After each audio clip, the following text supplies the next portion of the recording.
మంచికైనా చెడుకైనా ఇల్లు అనేది ఉండాలి. మా మామయ్య గారు చనిపోయినప్పుడు కూడా ఇల్లు గల్లోళ్ళు తీసుకురానివ్వలేదు. 7 గంటల సేపు అంబులెన్స్ లో ఆపేశారు. చివరికి కర్మశాలకు తీసుకెళ్లి అక్కడ చేసాము. సొంత ఇల్లు అనేది మా లైఫ్ లో కట్టుకోలేము అనుకున్నాము. రెంట్కు ఉండేవాళ్ళం ఇంతకు ముందు. ఇప్పుడైతే మా సొంత ఇంటి కళ అనేది నెరవేరింది. ఓకే, మరి గతంలో చూసుకుంటే అసలు ఇల్లు అనేది లేదు కదా, అప్పుడు చాలా ఫేస్ చేశారా ప్రాబ్లమ్స్ అనేవి? ఎలా ఉండే ఆ ప్రాబ్లమ్స్? హౌస్ ఓనర్ తో చాలా ప్రాబ్లమ్స్ అయితే ఫేస్ చేసాము. అది మరి ఈ యొక్క ప్రాపర్టీ ఎంత ఈ ఎసెట్ ఎంత పలుకుతుంది మీకు? మామూలుగా అయితే 13 lakhs అయిందండి మొత్తం కట్టించుకునేటప్పటికి. మాకైతే సీఎం సార్ 1,80,000 ఇచ్చారు. ప్లేస్ ఇచ్చారు, 1,80,000 ఇచ్చారు. మిగతా మేము వేసుకుని కట్టించుకున్నాం. నా మ్యారేజ్ అయిన కాడి నుంచి అప్లికేషన్స్ చాలా పెట్టానండి, చాలా తిరిగాను. అంతకు ముందు నుంచే తిరిగామండి, చాలా చోట్ల పెట్టాము, చాలా చోట్ల తిరిగాము. మాకు ఎక్కడ శాంక్షన్ అనేది అవ్వలేదు. ఈ గవర్నమెంట్ లో వచ్చిన తర్వాత మాకు శాంక్షన్ అయిందండి. మా సొంత ఇంటి కళ అనేది నెరవేరింది. మేము అంతకు ముందల్లా మొత్తం ఎక్కడికి వెళ్ళినా గానీ 5,000 తక్కువ రెంట్ లేదండి తెనాల్లో. మామూలుగా 5,000 రెంట్కి ఉండేవాళ్ళం. అసలు మేము సొంత ఇల్లు అనేది ఒకటి ఏర్పడిద్ది మా జీవితంలోని మేము అనుకోలేదు. ఉండిపోయినది. మంచికైనా చెడుకైనా ఇల్లు అనేది ఉండాలి. అవునండి. మా మామయ్య గారు చనిపోయినప్పుడు కూడా ఇల్లు గల్లోళ్ళు తీసుకురానివ్వలేదండి మమ్మల్ని. మేము అంబులెన్స్ లో 7 గంటల సేపు ఆయన అక్కడ అట్టు పెట్టామండి. ఆ బాధతో మా ఇల్లు అనేది ఒకటి ఏర్పరచుకోవాలి అని మేము అనుకున్నామండి.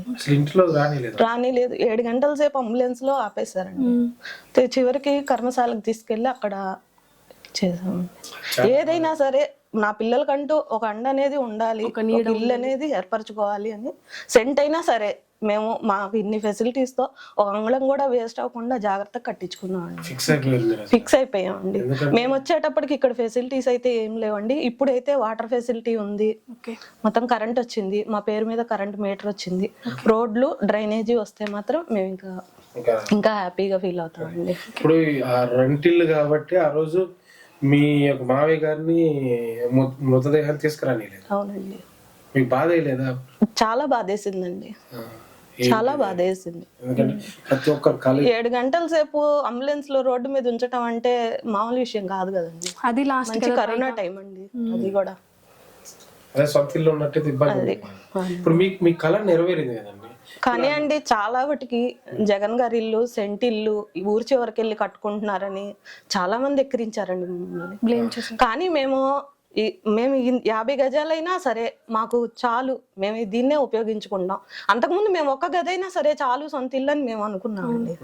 కాదు 3 గదులు వచ్చినాయండి. ఇంతవరకు మేము హ్యాపీ. మంచి ప్లానింగ్ తో కట్టుకున్నామండి. కరెక్ట్ ప్లేస్ లో కరెక్ట్ కట్టుకున్నారు. ఇప్పుడు మీరు ఏం చెప్తారు? కొంతమంది అది అసలు సమాధులకే సరిపోవు స్థలాలు చాలా మంది చెప్పారండి. ఇచ్చారు, అది లేదు, కరెంట్ లేదు. లేదండి, మా చుట్టాల్లోనే ఎక్కిరించారండి. బయట వాళ్ళు ఎవరొద్దు, మా చుట్టాల్లోనే చాలా మంది సెంట్ ఇల్లా ఇదేం సరిపోయిద్ది మీకు అని చాలా మంది ఊరి చివరి ఇచ్చాడు పొలాల్లో అని.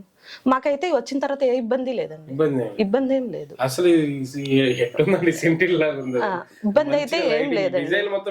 అవునండి, మేమిద్దరమే ప్లాన్ అండి. మా హస్బెండ్ మేము ప్రతి ఇటుక పెట్టేటప్పుడు దగ్గరే ఉన్నాము, కాంట్రాక్టర్ తో మాట్లాడుకున్నాము. నేను వాలంటీర్ గా వర్క్ చేస్తున్నానండి. 20th వార్డ్ లో వాలంటీర్ గా వర్క్ చేస్తున్నా. మా సార్ తో మాట్లాడుకునేదాన్ని. ఎవరైనా టౌన్ ప్లానింగ్ వాళ్ళు ఇళ్ళు వచ్చేవాళ్ళు 1,80,000 కూడా మాకు ఎమ్మటేనే పడినాయండి అకౌంట్ లో. ఆన్లైన్ చేసిన 3వ రోజే స్పాట్ లో వచ్చి ఈ అవకాశం ఇచ్చినటువంటి సీఎం జగన్ గారికి మా హృదయపూర్వక ధన్యవాదాలండి. మా ఫ్యామిలీ తరపు నుంచి మేము జీవితాంతం బతికున్నంత కాలం రుణపడి ఉంటాం.